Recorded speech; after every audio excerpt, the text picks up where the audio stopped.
Hello, my name is Trans Luisenyo. Today we'll be talking about biodiversity. So, what is biodiversity?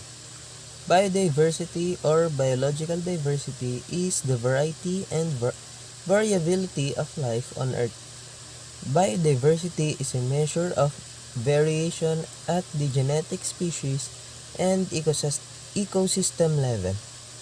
So, basically is yung biodiversity daw is yung mga living things nga, yung mga uh, naninirahan sa mundo natin, sa environment, sa mga nakapaligid sa atin, siya yung biodiversity, yung natures, animals, tayo, syempre, and syempre yung mga ibang ano pa like mga viruses, syempre kasama din yan kahit ganun nga ang tawag sa kanila, living things pa rin sila. So, ito yung mga topics na matatakal natin sa report na to. First is benefits and the importance of biodiversity, list of beneficial effects of biodiversity, threats to biodiversity, human population growth, pollution and destruction in our environment. First is the benefits and importance of biodiversity. Biodiversity gives resilience from the microbes that contribute to the formation of the human biome, to the genes that help us adapt to stress in the environment, supports all forms of livelihoods, and may help regulate disease and is necessary for physical, mental, and spiritual health and social well-being. Yun nga daw yung importance ng biodiversity para sa atin daw is nakapag-contribute siya sa pagtulong sa evolution ng tao throughout the years, mas nasasana yung mga tao sa paligid natin. Yun nga, na-adapt nga daw yung na-adapt daw natin yung nasa environment natin, at tumutulong daw yon sa para masuportahan yung mga forms of life at mga buhay natin sa nature. Ito yung yung list ng mga benefits ng biodiversity. First is wildlife support, healthy ecosystems that we rely on. So, yun nga una, syempre, biodiversity, yung isang benefits niya is yung wildlife, yung mga animals, yung mga kaya nating ma-harvest, ma-hunt, na makakatulong sa atin syempre para may makain, may ma-consume. Yun nga, tinutulungan niya na mag-thrive,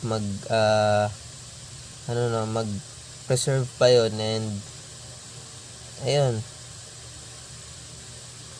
So, pangalawa is keeping biodiverse ecosystems intact helps humans stay healthy. So, sa pagkikip nga ng sa mga ecosystems natin, pagkikip siya ng being biodiverse nga is dito may sarili tayong may sariling systems yung bawat lugar sa atin, bawat environment sa nature. Syempre nakakatulong din yan para sa mga tao na maging healthy, maging makompleto nila yung mga needs ng katawan nila, ng mga katawan natin, bilang syempre pag-consume ng mga nakukuha natin sa nature. So, The third one is biodiversity is an essential part of the solution to climate change. So, syempre alam naman natin siguro yung climate change, no? Ayun nga, tagaluin natin pagbabago ng klima, no? Ramdam naman natin siguro yan, no? Umiinit. Yung biodiversity nga daw is syempre hindi lang naman hayop, di lang naman mga tao, no, yung mga nabubuhay, no. Syempre mga mga puno, mga halaman, nakakatulong daw sila for climate change, no. Yung sa mga benefits niya, syempre mas marami puno, di ganun kainit. Syempre may iwasan din natin yung kung sakaling bagyuhin tayo, no. Makakatulong din yan yung mga puno na yan para malesen yung damage na dulot ng bagyo na dadating. Next is biodiversity is good for the economy. So syempre nga tayo, no, mga tao, syempre yung iba diyan may mga business, no. Yung mga products na yan, syempre kukunin lang din natin sa nature. Yung mga ingredients, mga ginagamit niya na para sa mga products na gagawin natin para sa business. Siyempre, kukunin natin yan sa paligid natin, no. Kung may naman, kung malago nga, siyempre yung nature natin, mas marami tayong magagamit na resources para sa products natin. And mas mapapalago pa natin yung economy natin. Last is biodiversity is an integral part of culture and identity. So syempre, nasa tao na yan, no, nasa atin na mismo yung kultura and identity natin na bilang bilang tao. Syempre, marami sa atin sa group or society, no. Hindi lang naman ngayon, syempre simula dati pa may mga nakasanayan na tayo, may mga kumbaga yung sabihin natin yung part na yan or yung food na yan, ganyan, ganon. Siya yung nagdi-describe ng kultura natin and identity natin. Parang kada country, kada group sa isang lugar na yun, no, may mga nakasanayan na nadadala nila sa susunod na mga henerasyon, no. And yun yung nagiging kultura nila at yung nakakakilala sa kung sino sila, no. Next is the threat to biodiversity. First, yung overexploitation, climate change, and pollution. So, overexploitation sabihin natin yung 'di ba? Ang pinaka-meaning niya is yung mga resources natin yan, kung nakikita natin sa mga picture, no. Nasosobran tayo na overexploitate nga natin yung mga resources natin, yan. Nagkakaroon ng deforestation, yung sobrang pangingisda. And ito yung sa una, yung mga pawikan na lalambat din, no, nasasama. Madalas na cause nito is yung mga pag-extinct ng mga ibang lahi, ibang ng puno, no, ibang species ng puno, ganun, mga halaman, isda, basta forms of life. Pagka nasasobra ng hunting, gathering, syempre may may chance na maubos sila and mag-extinct yung lahi nila, no. Next is yung climate change. Ito na nga, syempre magkakasama yan, no. May pang cause and effect yan. So sa overexploitation nga, yun, kakaroon tayo ng deforestation and pwede siya mag-lead, no, sa climate change. Ayan, sobrang tag-init, nagka-crack na yung lupa-lupa. Yan, yung yelo, no, sa ibang bansa, natutunaw na. Ganun din. Sobrang init nga, natutuyo na yung paligid, no.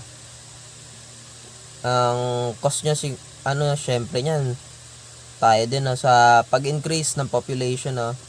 Sa sobrang tagal nga, syempre, habang tumatagal, may tendency talaga na dadami at dadami yung mga tao and mga kailangan lalo na resources. Kaya syempre, mas dadamihan yung pangingisda, ganun, pagkuha ng mga troso na magli-lead sa overexploitation. Then pwede siya magdagdag ng cost para magkaroon ng climate change.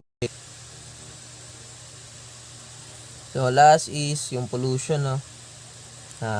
Tulad nga ng sinabi ko is may mga magkakadugtong lang yung mga reason nila, no.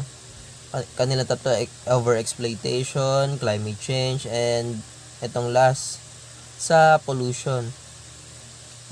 Tulad nga sinabi ko kanina, sa habang tumatagal na dumadami syempre yung mga tao, no, sa mundo. And yan, nagkakaroon tayo ng plastic waste and plastic, organic, gano'n. Basta na napopollute yung lugar natin, no. Siyempre, mas maraming tao, mas maraming resources na makukonsume, mas maraming products na magagamit. Then magli-lead siya sa ganito, no, mas maraming basura, mas maraming na tatambak na mga wrappings ng products na ginagamit nila. And pwede siya mag-pile up na ganito kung hindi siya madi-dispose ng maayos. Good day everyone, my name is Roberto G. Salgado from BPE2E to discuss the human population growth. What is the meaning of population growth? Population growth is the increase in the number of humans on Earth. For most of human history, our population size was relatively stable, but with the innovation and industrialization, energy, food, water, and medical care became more available and reliable. The next one is, why is population growth? This dramatic growth has been driven largely by increasing numbers of people surviving to reproductive age, the gradual increase in human lifespan, increasing urbanization, and accelerating migration. Major changes in fertility rate have accompanied this growth. Next is, what happens to the growth of population? According to the logistic growth model, a population first grows exponentially because there are few individuals and plentiful resources. As the population gets larger and approaches the environment's carrying capacity, resources become more scarce and growth rate slows. Next, what is conclusion of population growth? The Earth's current population is almost 7.6 billion and it's expanding. It is expected to surpass 8 billion people by 2025, 9 billion by 2040, and 11 billion by 2100s. The population is quickly increasing, far surpassing our planet's ability to maintain it given existing habits. Human population growth refers to the increase in the number of people in the world over time. It is a fundamental demographic concept that has significant implications for society, the environment, and resource management. Here are some key points about human population growth. Number 1, historical trends. Number 2, factors contributing to growth. Number 3, impacts. Number 4, projections. Number 5, policies and planning. Number 6, demographic transition.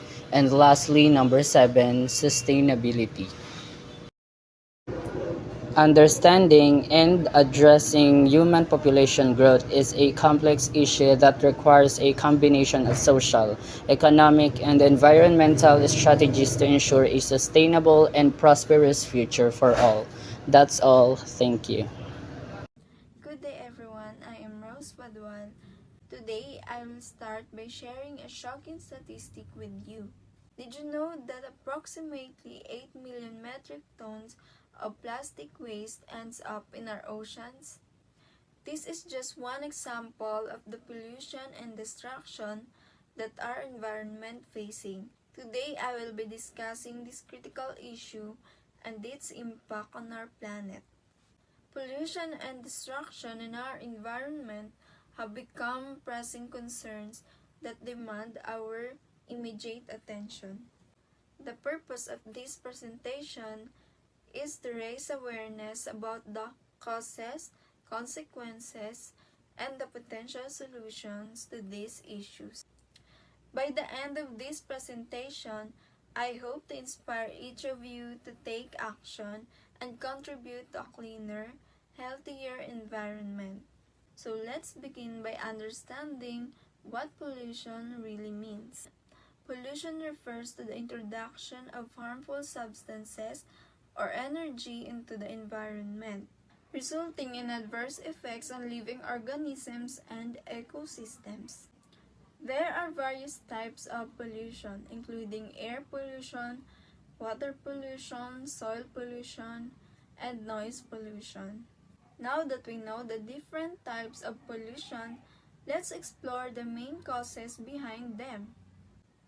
First, the industrial activities such as manufacturing and power generation can contribute significantly to air and water pollution. Deforestation leads to habitat destruction and soil erosion. Next is improper waste disposal, including plastic waste, poses a threat to our oceans and landfills. These activities, among others, are the responsible for the pollution and destruction we witness today. Now let's proceed to the consequences of the pollution and destruction. The consequences of pollution and destruction are far-reaching and affect all aspects of our lives. Pollution negatively impacts human health, leading to respiratory diseases, cancer, and other illnesses. It disrupts ecosystems, causing the decline of wildlife populations and loss of biodiversity. Additionally, pollution contributes to climate change, resulting in rising temperatures, extreme weather events, and sea level rise. Governments and international organizations play a vital role in addressing pollution and environmental destruction. Many countries have implemented policies and regulations to reduce the pollution levels and promote sustainable practices.